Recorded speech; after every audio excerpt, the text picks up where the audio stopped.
Let's do one more game, and then I'm going to call it a day because I'm pretty spent. Let's hope we get a good one, okay? Next game, here we go. We're probably going to get black here. Nice. And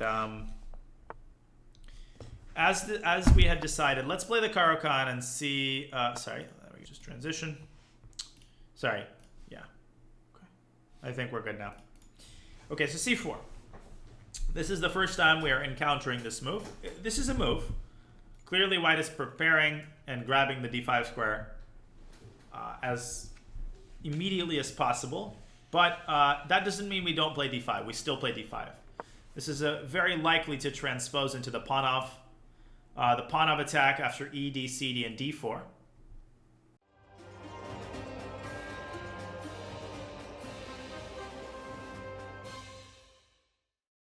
White can also grab the pawn twice. That's a different line. What structure are both of these variations likely to lead to? And it's 3 letters, the classic. And I'm already, wow, Flame is ahead of the game. IQP is correct. So we're likely going to get an IQP, but because he's thinking, that tells me maybe he hasn't seen this or is not too familiar with the Caro-Kann. We will see. Takes. And e5. Okay, that is definitely not the way to play for many reasons. One of which is that he basically, again, gives us an ideal French. So in such situations, we normally want to bring the bishop out to f5 and then go e6. But here we don't need to rush with bishop f5. We can also, well, what else can we, how else can we develop? Well, an ideal French is a French where our bishop is outside the pawn chain. We can go knight c6. Demon mentions the interesting possibility of going d4, which is an idea that does exist in certain positions similar to this one. The point of that is that we prevent white from going d4. We essentially sever the connection between the d and the e pawns. But after d4, we also give the bishop a nice developing square on c4. It's possible, but let's not be too adventurous here. I just want to go knight c6 and bishop f5. No reason for us to refrain from an ideal French setup when it's handed to us like this. What's up, Dikayo? Good to see you. Yeah, bishop f5 is right. So bishop f5, and French players are like completely in paradise here. Literally an advanced French with the bishop on f5. There is one semi-drawback, which is that in the French, we have pawns on c5 and c3. And it is true that here, we've already traded on d4, so the knight has this natural developing square on c3. But if you weigh the pros and cons, there isn't even a comparison. The fact that the bishop is outside the pawn chain gives black a very comfortable position. I don't think black is better here. I think the position is still equal, but white is the one who's got to be a little bit more careful to preserve that equality, make sure his pawn chain doesn't collapse. So here, of course, we play e6. Yeah, well, Sprinnels, even when there is a pawn on c3, there's also a pawn on c5. They cancel each other out. That's an important point. The presence of pawns on c5 and c3 does not make the d4 pawn technically any weaker or stronger. There's one more attacker and one more defender. It's just that black is the one who holds the power. Black is the one who knocks. Black can decide when to take on d4, A, and B, the knight on b1 doesn't have the developing square c3, which is in black's advantage. Okay, I hope that makes sense. So a lot of players will have a very hard time figuring out what to do here with white. Yeah, g4 is interesting, but it's not dangerous. g4, h4 will just go h5 and prevent white from going h5. It's not. And white will overextend himself even further in that case and create even more weaknesses. Okay. Let's see. And you can tell that he's a little bit out of his depth here, which is why these openings like the Caro-Kann and you shouldn't have played the hillbilly attack. Openings like the Caro-Kann or the French can be quite effective even, at this level, because it's not that they haven't seen it before. It's just that perhaps it's not quite as well studied. All right. So what to do here? First of all, it's worthwhile to ask ourselves the question, why not knight b4, threatening knight c2? Knight c2 is not so easy to stop, but there is a reason we don't want to go knight b4. And yes, we want to go queen b6, just like in the French. Because unfortunately, knight b4 exposes the king to a check on b5. We certainly don't want to bring the king up, so we'll just have to go back with a knight who wants to do that. Queen a4 is the same concept. Queen a4 is also very possible. Also forces the knight back to c6. So we bring the queen out to b6, just like we do in the French, putting significant pressure on the d4 pawn. Unlike in the French, our bishop is on f5. If one is even to talk about a drawback to this, it is that this knight on... we're going to have to be a little bit creative about how we choose to develop this knight on g8. In the French, we often go to f5. Here, the bishop is on f5. So we'll need to manage that situation. It's something I've talked about before, because it's a situation that does arise quite frequently in the Caro-Kann. And there are 2 or 3 ways of resolving this. The first is sometimes people go knight h6 in order to leave space for the dark squared bishop, and then castles. In parallel to that, you can play either knight h6 or knight e7. And then what maneuver can you suggest? Thank you, Bruja, gifting to Dikayo. What maneuver can you suggest to vacate the f5 square for the knight? That's what we're going to do here. I want to just demonstrate this. And we're going to demonstrate this. Yeah, bishop g6 and knight e7, knight f5. We can start with bishop g6. I like starting with either knight e7 or knight h6.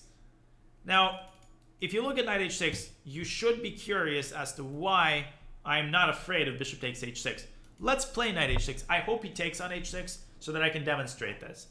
If you've been watching the speedrun for a while, however, you'll know that I showed a game that I played myself with white against Julio Granda Zuniga, Grandmaster from Peru, where I sort of talked about why it's not dangerous. The bottom line is because his dark squared bishop is a very important defensive piece. Without it, the pawn on d4 becomes a lot harder to defend. His entire position becomes a lot looser. Knight a4, okay, that's fine. We can go queen a5 check, but then bishop d2. The same goes for bishop b4 check. Bishop b4 check looks good, but he just goes bishop d2, and I don't think the trade of dark squared bishops is good for us. It's good if he gets his dark squared bishop and trades it for our knight, but I want to keep our dark squared bishop. So there's no need here to do anything crazy. Just drop the queen back to c7 or d8. Queen c7 is what we're going to play. Now, let's begin by developing our bishop to e7. Okay? Now let us complete our regrouping, going bishop g6, and then knight f5. Everything is in perfect place now. Our knight has a home, our bishop is a home, all of our pieces are developed, save our king. We're going to castle, and then we're going to embark on the middle game. I have to compliment my opponent. He's handling this very well. I don't think we're better, but we have a very comfortable position. Okay. So, first of all, do we want to take on e3? The case for that would be that we sort of ruin his pawn structure, but is it a good idea to take on e3? No, it isn't. For 2 reasons. The first is that that bishop isn't going anywhere. It's going to be there on e3 for us if we want to take it at a later point. The second reason, why open up the f-file for him? Why eliminate a knight that's putting the d4 pawn under significant pressure? So, instead, let's begin by castling. That's the most flexible move. And the very typical idea, French players should be more than familiar with this idea. What's a typical follow-up? You know, the pressure has reached its apex. How do we take it to the next level? What's the move? The move is, of course, f6. The move is f6. And I see no reason to... Well, I do see a reason to hold off on that move. If he goes f6... No, actually, no, I don't. Let's go f6. Let's play f6. Let's open up the center. There's some subtleties here that I could talk about, but let's keep things pretty simple with f6. Okay. Knight b5 attacking the queen. Where should we go? Where should we go? We can go to b8. That's okay. But I kind of like the possibility of dragging the queen back to b6 because it sort of pins the knight to the pawn. It reinforces the pressure on d4. And after ef6, bishop f6, look at how many of our pieces will be trained on that pawn. I just feel like his position will be very close to collapsing with so many pieces trained on that d4 pawn. Okay. Karen.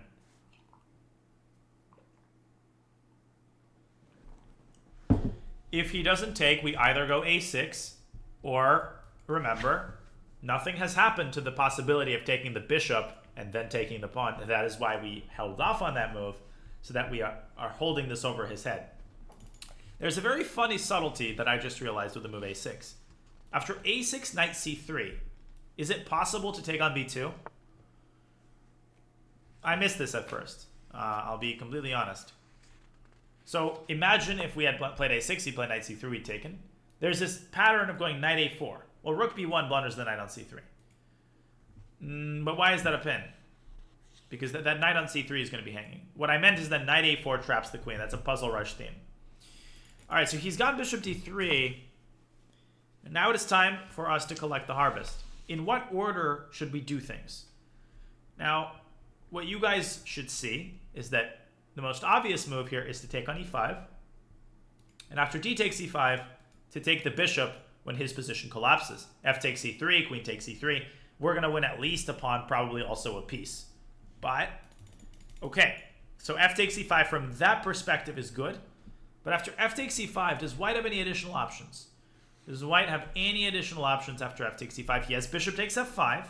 Let's continue calculating. Bishop takes f5, bishop takes f5, and he can take back on e5. Is that good for white?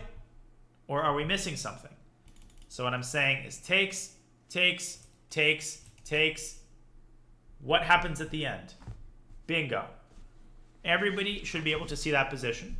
The knight on b5 is hanging. That's why it's so important to note down all the type 1 and type 2 undefended pieces, precisely because you get these variations. That's one of the most common reasons for blundering or miscalculating, is forgetting that a piece hangs at the end of a line. If you notice that it's vulnerable straight away, it'll be easier not to forget about it later. Benjamin of the Ray, party of 53. Welcome, everybody. Tail end of my stream, guys. I still appreciate it, though. We're doing some speedrunning and having a great time. Thank you, Blackjack, for the prime. We are in the midst of a Caro-Kann game that is looking very, very promising. Doesn't that give white an attack on the queen? Well, no, the bishop is gone. And if white takes d takes e5, then we take white's bishop on e3 and his position collapses. I hope that makes sense.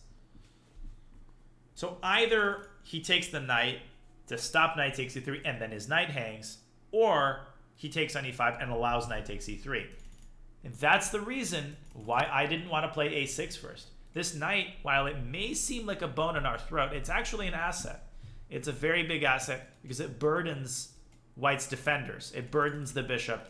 Now the bishop is not free to do other things. White is busted. White is really busted. Cyrix, thank you for the prime. On all of the support today, by the way, is so much appreciated, guys. Thank you. I'll talk about that later, though. Let's see what he does. Is opening white's f-file now fine because we also have an open rook? Yeah, so that's one way of looking at it. We have an open rook. But it doesn't matter. It's a moot point because we're winning a piece, right? You're winning a piece. It's like, you know, someone offers you a lottery ticket and says, this is the winning lottery ticket, but there's a catch. It's like, what's the catch? Well, you know, here's the envelope with the lottery ticket, but you're going to get a little paper cut while opening it. Do you still want that lottery ticket? Like, no, man, that sounds terrible. I don't want to get a paper cut. So, you know, you open the F file. That's a weird analogy. This is only at 4 a.m. will I make such an analogy. But you get what I'm saying. It's a moot point. And that's the definition of a moot point. A cow's opinion. Yeah, concrete stuff outweighs these positional advantages. Taxes on the lottery winnings, yeah. Okay, but I think you understood the meaning of the analogy. It's like, we give him the F file, but that's so unimportant in comparison to what we get in return, which is an extra piece. And you always have to weigh those things, right? Well, if it's the 18th century, then that's not good. Okay.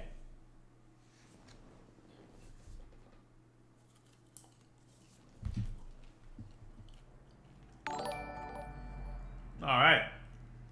Got hype train. Scox 3 with a prime. Thank you, sir. Thank you, sir.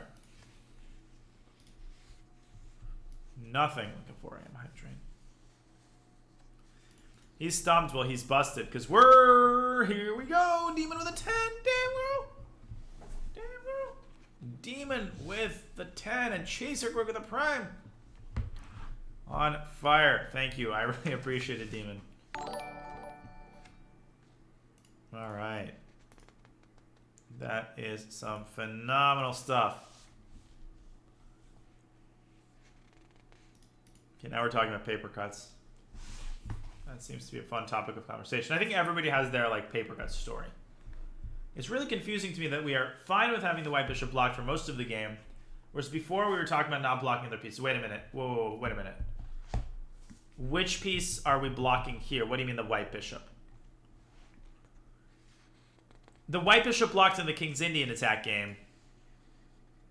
But you mean we were fine with blocking it in the King's Indian game, but you're saying that before I was railing on about how you shouldn't block your pieces, right? Is that what the dissonance is? Or is it something specific to this game? Or is it just a general question about other games? I think you just walked away. You may have just walked away. Thank you, Slay, for the 100. So I'll talk about that, yes.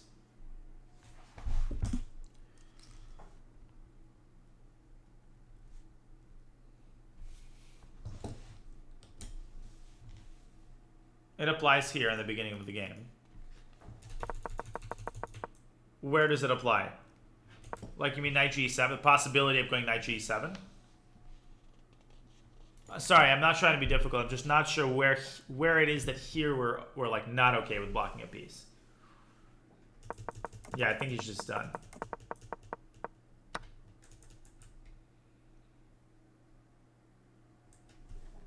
B-Town, that's a pretty good spot to place the divider line, yeah. Well, that's pretty interesting. Okay, so let's have a look at the game. You guys have been behaving yourselves. Alright. Thanks again, Demon, for those 10. Uh-oh. And as I speak, another 5 from Jay Ren. Damn, girl. All right, now we're talking. Thank you, Jay Ren, for the 5. Really appreciate it. So we have a Caro-Kann. C6, D4. And C4 is reasonable. But after CD, so after ED-CD, he can play D4.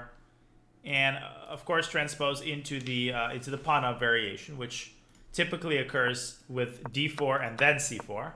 But it doesn't matter which move order.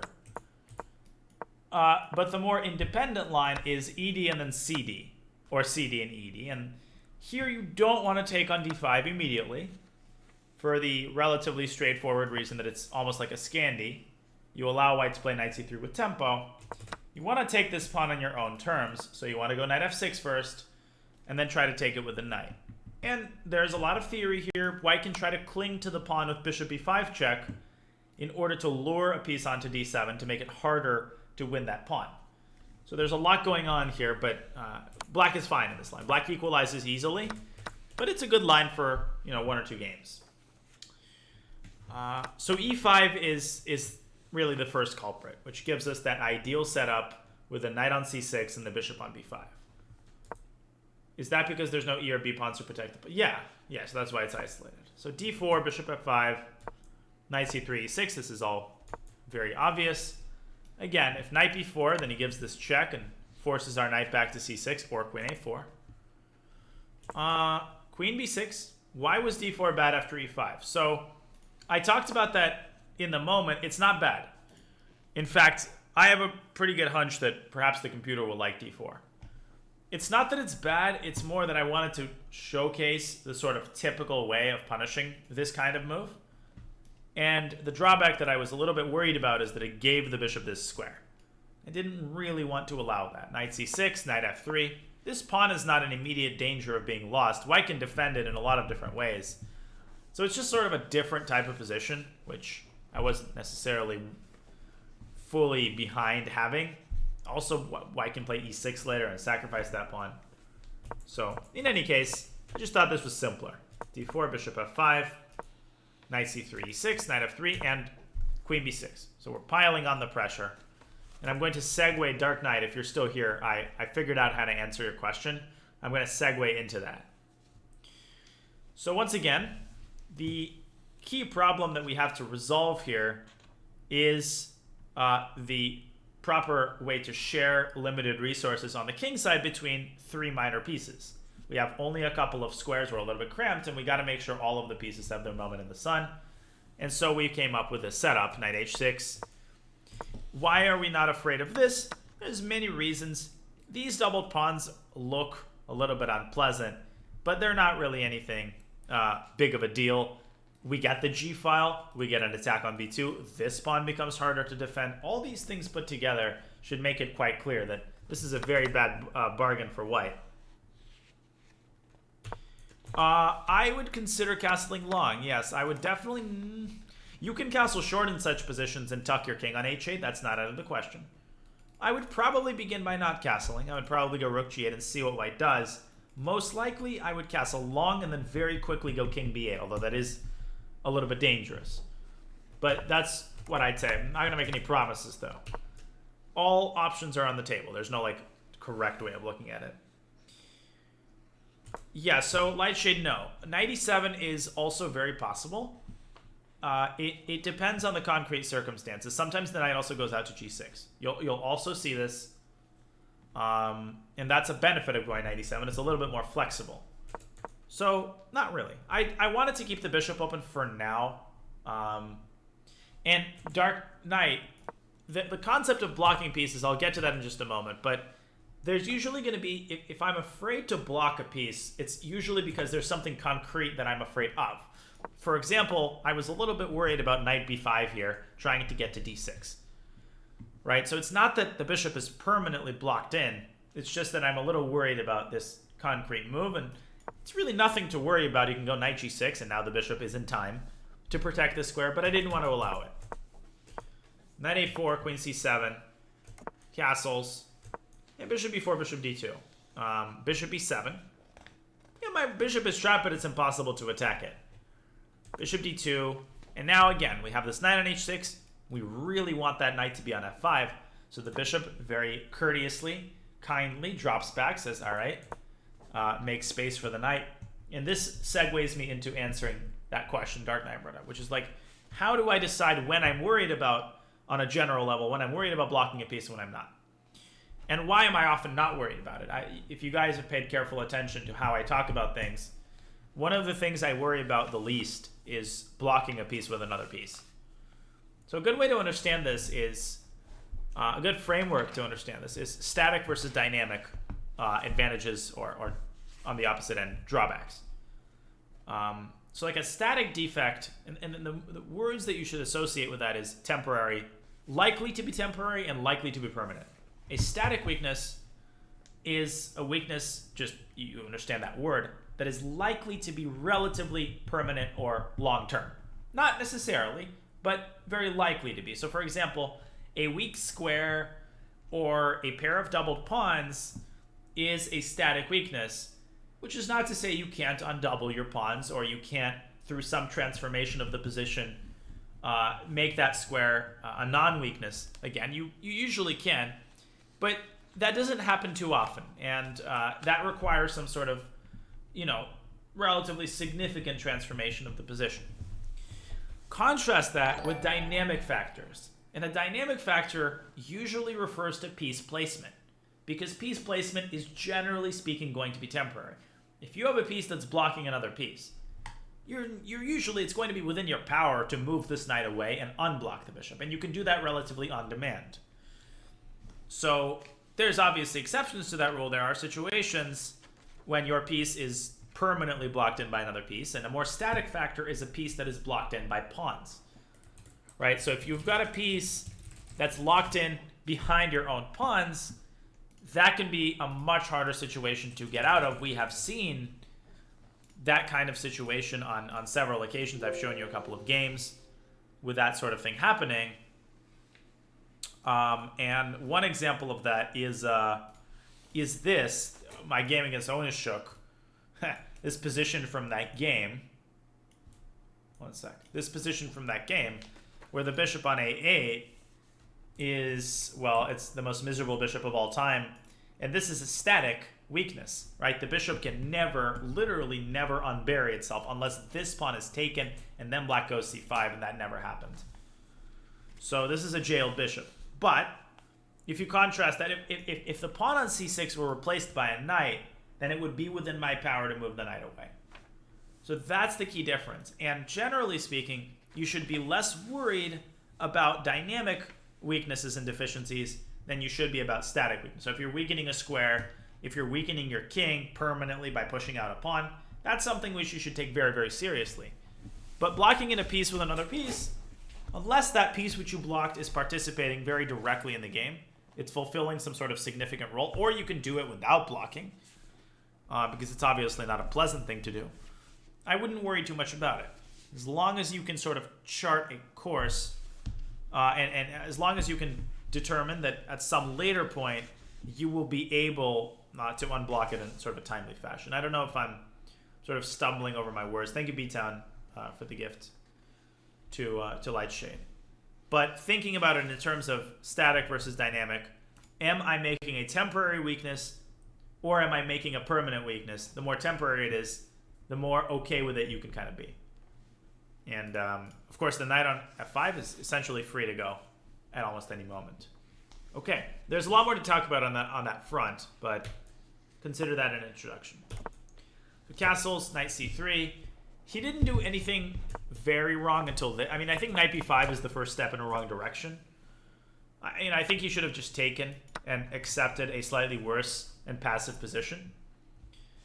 So we've got this tremendous pressure on d4. We can bring the rook into e8. It's also quite interesting to take with a pawn here. What plan can we associate with this move? How should we proceed? And this plan is very aggressive. We do have an opportunity, I think, to attack white's king. Yeah, we can go king h8, rook g8, and we can go for an attack. And Sky Bobbles, to your question, just because you castle short, as I like to say, doesn't mean you can't castle on the king side, or you can't attack on the king side. The king still has a nice little sliver of paradise on h8. And it cooperates, it shares the space with the rook that's doing the attacking. You should be careful about that. The king is not like perfectly safe, but it still has this one pawn that it can use as a cover. Okay. So once he went knight b5, the decisive mistake was bishop d3. I don't know what he could have, I mean, I think he could have still taken, although this is a worse version because this knight is so fragile we can go a6. And after bishop d3 fe, just to recap, after d, e, knight e3, queen e3, we fork the king and the bishop. And if he first takes on f5 as we calculated, the knight on b5 is now hanging. He has to move the knight back. He should have done this. The game is not entirely over, but now we can take on b2 because with this bishop being gone, we can simply slide either to c2, we can slide it back to b5. Black is going to be at the very least 2 pawns up with just total domination. All right. So that's about it. That's how the game concluded. He obviously timed out here. Any questions about this game? Can we play f6 earlier before castling? In some cases, yes, you can. Can white minimize the damage by retreating the bishop on e3? You mean in this position? Well, then we fork the bishop and the knight. Yeah, white can't save this. White is lost. White is already lost, I'm quite sure. You can check on the computer what the relatively best option is. But no matter what white does, he's going to be at the very least, I think, 2 pawns down. h6, bishop h7 is a very viable idea. No, definitely. I've seen that before as well. Absolutely. Yeah, -3, so he is losing. Not here, Thorvald. I mean, already he's lost. What if opponent tries to exchange queens? Well, it doesn't do anything. Remember, you're also threatening e4. The source of danger comes from this, as well as this, as well as this. There's too much to deal with here. How is the white bishop forked in the check with the queen? Oh, sure. So this is a check, and the bishop on d3 is attacked by 2 pieces and only defended by 1. So that is the definition of a fork. 2 pieces are attacked at once. And oftentimes, I think coaches teach a fork as necessarily a knight fork Forks can be done with any piece. This is also a double attack. Double attacks and forks are virtually interchangeable. I think forks has sort of a knight-like connotation. You often associate a fork with like a knight on c7, but that is not necessarily the case. Of course, Jarchan. Glad to hear that. All right, guys, 4 a.m. I do want to get a good amount of sleep. I've got my second shot tomorrow, so I don't want to be a zombie. I'll see you guys later. Take care, everybody, and have a great start to the weekend, a great Friday. Bye.